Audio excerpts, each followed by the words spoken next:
आप सभी का एक बार फिर से आपके अपने YouTube चैनल पे स्वागत है। तो मैं लकी कुमार। आज का ये जो हमारा वीडियो होने वाला है क्लास 12th के मैथमेटिक्स बुक्स अर्थात हमारा जो एनसीईआरटी बुक है क्लास 12th के लिए, उससे बहुत ही शानदार प्रश्न इन्वर्स ट्रिग्नोमेट्री फंक्शंस चैप्टर से होने वाला है।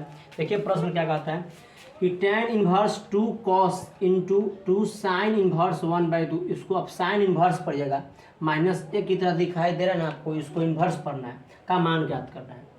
तो देखिए पहले जो आपको चीज़ दिया गया है आपको कुछ समझ में भी नहीं आ रहा कहाँ से बनाए क्या करें, लेकिन देखिए इसमें कोष्ट भी लगाया गया है। आप बचपन से पढ़ते आ रहे, क्लास 5 से पढ़ते आ रहे होंगे कि पहले आपका छोटा कोष्ट का काम करना है। तो पहले यहाँ पे आइए, जो दिया गया है आपको उसको लिखते कुछ नहीं करना है। tan इन्वर्स है तो tan इन्वर्स लिखिए, 2 cos है तो 2 cos लिख दीजिए। लेकिन अब यहाँ देखिए छोटा कोष्ट में आना है, तो यहाँ पे आने के लिए मैं क्या करता हूँ कि 2 साइन इन्वर्स मैं लिख देता हूँ। और जो ये 1/2 है ना, आपको फार्मूला मिलता है कि साइन इन्वर्स 1/2, यानी कि साइन में जो 1/2 दिया गया है, साइन में कितना का वैल्यू होता है कि साइन में आपका 30 का वैल्यू होता है। कितना का होता है? 30 का। तो इसको हम क्या लिख सकते हैं, देखिए साइन 30 क्या होता है, साइन 30 का वैल्यू, साइन 30 का वैल्यू क्या होता है 1/2। तो हम उसको क्या लिख सकते हैं π/6, π/6, क्योंकि पाई का मतलब 180/6, 180/6 के पार में 180 का बार में 30 बार में, यहाँ पे 30 डिग्री आ गया। देखिए तो साइन 30 डिग्री का मान 1/2। तो आपको यहाँ पे आपको क्लास 12 में पाई के रूप में लिखना है, ठीक है। पाई मतलब होता है 180 और 180/6 माने कि 180/6 काटे तो 30 बार में, यानी कि साइन 30 आ गया। तो साइन 30 का मान क्या होता है 1/2। तो 1/2 दिया है ना, तो साइन इन्वर्स मैंने बाहर किया और 1/2 साइन में कितना का वैल्यू, तो साइन में 30 का वैल्यू। तो साइन 30 को पाई के रूप में कैसे लिख सकते हैं, π/6। तब ना पाई मैंने 180 से 180 में नीचे 6 से भाग दीजिएगा तो 30 बार में कटा, तो हमारा मान सही है। पाई में क्या लिख सकते हैं हम, साइन 1/2। देखिए जो साइन 1/2 यहाँ पे था, उसको जो 1/2 साइन में कितना का वैल्यू होता है, तो साइन 30 का। तो पाई के रूप में कैसे लिख सकते हैं, तो π/6 लिख सकते हैं, ठीक। पाई मतलब 180 होता है। चलिए अब यहाँ से आगे बढ़ते हैं। चलिए tan इन्वर्स क्या होता है, tan इन्वर्स, फिर आपको 2 cos लिख देना है, लिख दीजिए। अब फार्मूला देखिए एक और होता है, फार्मूला बढ़िया से थोड़ा ध्यान दीजिएगा। 2 रहेगा और साइन, देखिए sine inverse sine x, formula कहता है 12th में कि साइन इन्वर्स और अंदर साइन x इस प्रकार से रहे तो फार्मूला आपका केवल x हो जाता है। तो साइन इन्वर्स, तो बाहर साइन इन्वर्स और अंदर साइन x, साइन x मतलब π/6। तो केवल फार्मूला में क्या आता है x, यानी कि जो साइन के साथ x का मान रहता है वही निकल के चलाता है। तो x का मान अर्थात π/6, तो यहाँ पे गुना करके लिख दीजिए π/6, क्योंकि यहाँ पे निकलेगा फार्मूला तो गुना में 2 से 2 पहले था, 2 में कुछ छेड़छाड़ नहीं करना है, 2 रहेगा। और ये sine inverse sine x, sine inverse sine x formula क्या होता है केवल x मतलब π/6, तो π/6 मैंने यहाँ पे लिख दिया।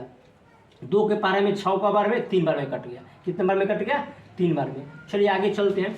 फिर हमारा हो जाएगा tan इन्वर्स 2 cos, क्या हो जाएगा 2 cos। अब चलिए π/3 क्या हो जाएगा 2 cos π/3, 2 cos π/3, यहाँ पे देखिए cos था π/3।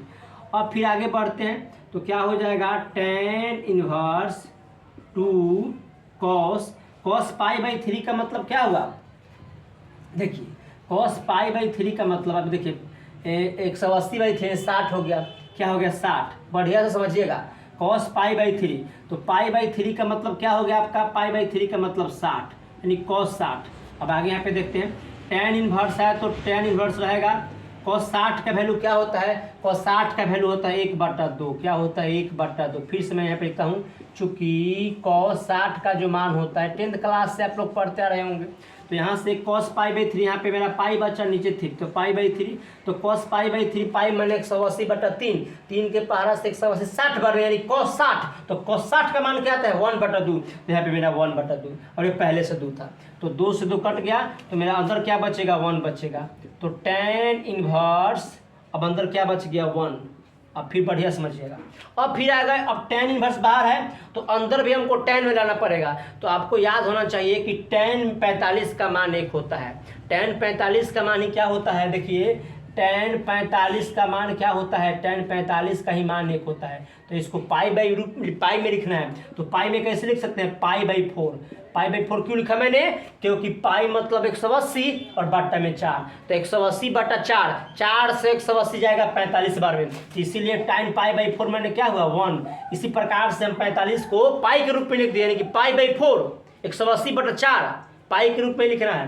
तो अब यहाँ से क्या मेरा बन जाएगा tan इनवर्स, अभी 1 के लिए क्या हो जाएगा, 1 के लिए tan पाई/4, चूंकि हम जानते हैं कि tan में 1 कितना का वैल्यू, 45 का वैल्यू, और tan 45 को कैसे लिख सकते हैं, tan पाई/4 लिख सकते हैं। फिर फार्मूला देखिए आगे बढ़िया से देखिए यहाँ पे, अभी तो मैंने फार्मूला आपको बताया, क्या फार्मूला बताया, sine inverse sine x, cos inverse cos x रहेगा तो x, उसी प्रकार से अगर tan इनवर्स tan x रहेगा तो ही x आएगा। देखिए tan इनवर्स tan x मतलब पाई/4, तो फार्मूला में केवल x ही आता है, तो पाई/4 हमारा क्या हो गया, उत्तर हो गया। आपको छह त्रिकोणमितीय अनुपात में से जो भी रहे वही आएगा। मैं एक बार देख लेता हूँ सभी दिखाई दे रहा है कहीं वीडियो में, चलिए हाँ चलिए सभी बढ़िया रूप से दिखाई दे रहा है वीडियो में, उम्मीद है कि समझिएगा।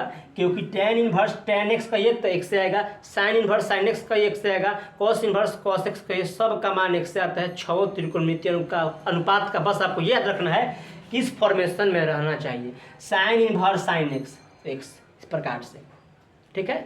अगर एक बार में वीडियो समझ में नहीं आया हो तो एक बार और देखिए, 2-3 बार देखिए, और अपना कमेंट बॉक्स में अपना राय जोड़ दीजिए इस क्वेश्चन के प्रति। अगर नहीं समझ में आया हो तो फिर से मैं बताने का प्रयास करूँगा। मिलते हैं नेक्स्ट वीडियो में, धन्यवाद।